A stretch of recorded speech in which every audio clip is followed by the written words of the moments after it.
Meski, welcome to Uganda, and just briefly, how is always your journey when you come to Uganda? Thank you very much. Thank you for having me. I'm grateful for FUFA for the invitation. I really love Uganda. I think these 2 days, the people are kind, the environment is lovely, the weather is good. Really, I'm really liking the environment.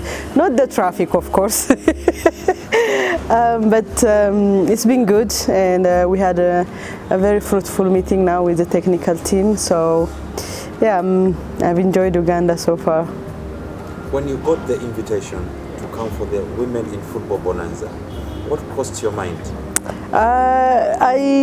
For me, it was, I saw the program in the invitation letter, and it says it's celebrating women and women in football, and who have influenced Ugandan women so far, women's football so far. So really, I was happy, because to be part of that is to be part of the history of Ugandan football. Because these ladies and gentlemen who have really have worked hard for the past 20 plus years to make sure that Ugandan women's football stand in its feet, and that we have what we have now. So I was happy, but I also want to take this opportunity to come and to see what we can do together with the Ugandan Football Federation to improve the women's game in Uganda more. So it was a chance to do both. You witness everything. They discuss about the governance, they discuss about the business, and the sport, the competitions. Yeah. How can football be improved so much? You've interacted a lot with Ugandan people in women football. Yeah. How can they be helped a lot or improve? Yes, the discussions were really fruitful. They were key because they also highlighted that we have different functions in football. They have players there in the discussion, players, referees, former legends, instructors, club owners, CEO of clubs. So it's also showcased that the women's game is just big, you know, what you can play, the role you can play is big. So it's good to ask the question of governance, because without good governance we cannot move forward. But also from the sponsors and from the club owners, what I understand is they are here 100% supporting women's football, and we need those kind of individuals who can do the best to make sure that women's football is existing. What I noticed is there is hope, really big hope in terms of sponsorship and in terms of support. I mean, parliament members were there, so you cannot go more than that. So for me, it was really incredible to witness those moments and to witness that club owners interacting with players, former legends. It's a good environment to shape the future. And we ask good questions of governance, because at the end of the day, with good governance and with focus, we can actually move forward. So I think the key message we transferred yesterday was there are a lot of stakeholders in women's football, and they are all willing to help, but still we need more investment in women's football. So I think yesterday showed us that there is investment, there is a chance to move forward with a better investment.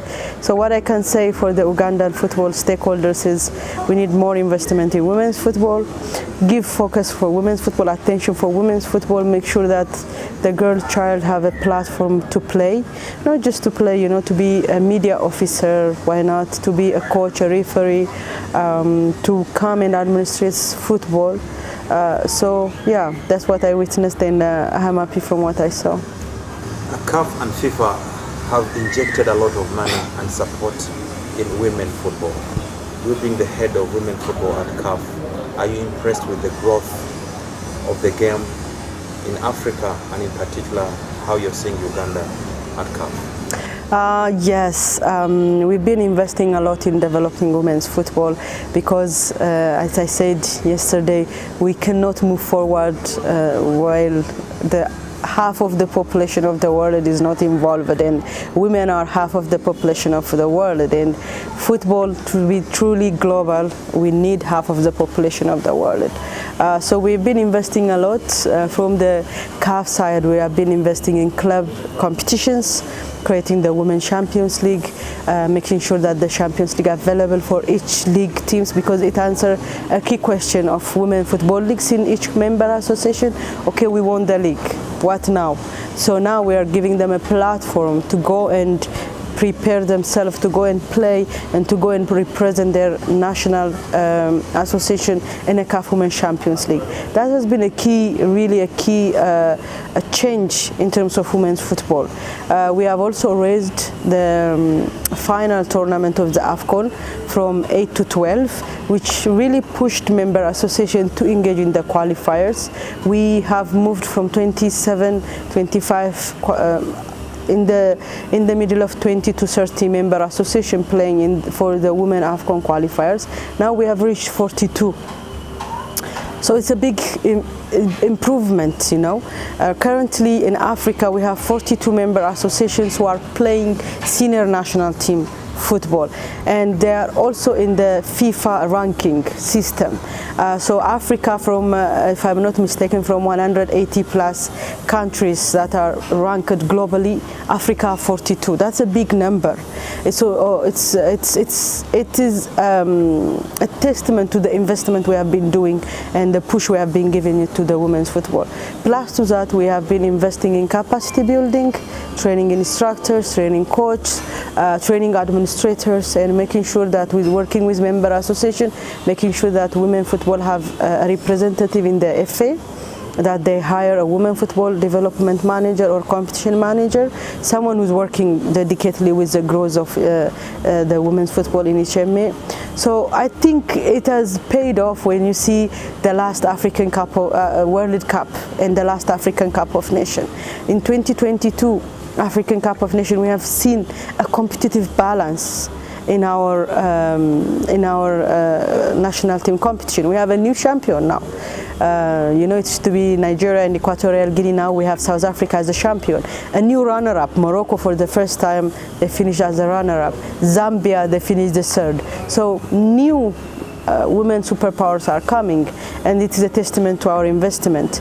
Also, if you see the women representative of Africa performance in the World Cup, for the first time we had 3 African teams going for the second round of the World Cup, and with a good performance. And all of them, even Zambia, they were relegated in the group stage, but they were able to win and have that 3 points. So we've been doing very well. Under 17 competition, Tanzania going to the under 17 women World Cup, beating teams like Canada, France, you know, going to the second round for the first time of their qualification. So we're doing really, really well in terms of developing women's football, and it's paying off. It's really, really paying off. And this is always my motto. If you invest a little in women's football, really the return is immense. Like we really gain a lot of return in terms of national pride and in terms of development. Of course, competitions are very, very important. When you have the league like it is in Uganda here, yeah, we have the FIFA Women Super League, the Elite League, and the regions competitions. Then it's easier for a country, a member association, to come up with different national teams. Yes. This year alone, Uganda has entered all the teams. Competitions, under 20, the senior national team, Olympics. Yeah. So how do you feel when you see a member association is fulfilling all this? Because it's a lot of money that is being invested in the players. Exactly. But that smile on your face, how do you feel? I think it's really a testament to the dedication of FIFA and the leadership of FIFA. Like I said, it's a national pride. You will see the investment, you will see the profit soon, very soon, that maybe the national team of Uganda qualifying for the World Cup, you know, for the under 17 World Cup, for the under 20 World Cup. And this is the way to develop football. In Europe, if you see a Spain national team player, women national national team player. When she reached the senior national team, she have already played 20 or 25 or 30 national team matches before she reached the senior national team. But our girls are reaching national teams, senior national team, with 5 or 6 international caps in their hands. So we need that. We need our girls to have, you know, experience, and international experience can only be cultivated through this kind of engagement of the national association, engaging under 17, under 20, and qualifiers, AFCON qualifiers, World Cup qualifiers. It's also push us to think about starting new competition. Now our goal is for the next time is to have an African Cup of Nations for under 17 and under 20. That's what we are going to fight for. You know, that's what we're going to see how we can do. So it also initiates the Confederation to do more in terms of competition. So this engagement will really pay off, and really we will see, I think, Uganda soon rising as one of the powerhouse of women's football. The league is on TV. The FIFA Women's Super League, Women Elite League, and other women competitions, they're always on TV.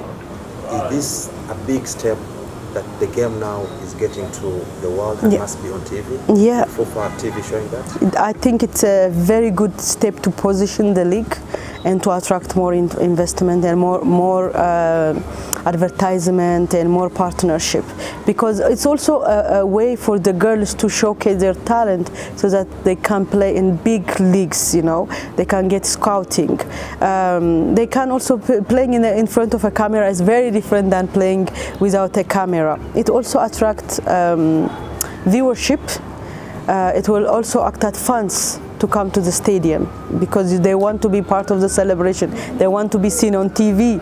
So it's a really big step from the FIFA administration and senior management to take this decision to transmit the match live. And I know, like I said, it will pay off soon with bringing different sponsors, making sure that the girls are seen and are visible and positioning women's football in the country. And then the media, how important is the media in the coverage of women football? Oh, I think media play a crucial role. We cannot talk about football without the media. You know, the media played a crucial role in engaging the fan and in making sure that the news is across the nation. It's very well noticed that FIFA have different mechanisms where a lot of reporters are engaged in bringing women's football to the news sector, and I think it's a very big and crucial role that media plays in making sure that football have a viewership, football are sponsored, football is promoted. We cannot do that without media. What kind of a message should you be delivering to the women to understand that they can coexist, because you need the money, you need the support from the men, but even there are women who can still come up with good ideas even when they don't have the money, but have the good ideas. How can they work together? I think at the end of the day, our goal is to make sure football is available for everyone. For CAF, our motto is empowering our game. We never say it's a women or men, it's our game. Women's football is our game, you know. In my life, there are a lot of men who support me to reach this position. Starting from my father to the technical directors I work with, to the general secretary I work with, to my mentor, my professors, the assistant coach I had, it was a man. I work as an assistant coach for a man coach. So it's always integrated. It's not a path that's branched out. It's the paths together, and we can coexist and we can grow together. We cannot develop with a separate pathway, you know. I feel like we really are grateful for the men who gave us a chance to start women's football, who was the first coach in the national team, who was the first one to have a women's team in their country. We are really grateful for them. And like I said, we cannot go without the support of the men. And also, women are still part of the men's game. We are supporting the men's game in administrating, some even in coaching. So I don't think Yes, there is less women involvement in football, and we want to make sure that women are coming to football, but that doesn't mean we are shifting and saying that no, men doesn't have a place in women's football. No, they have a bigger role to play in women's football, and at the end of the day, football is football, and we want to coexist and we want to grow together.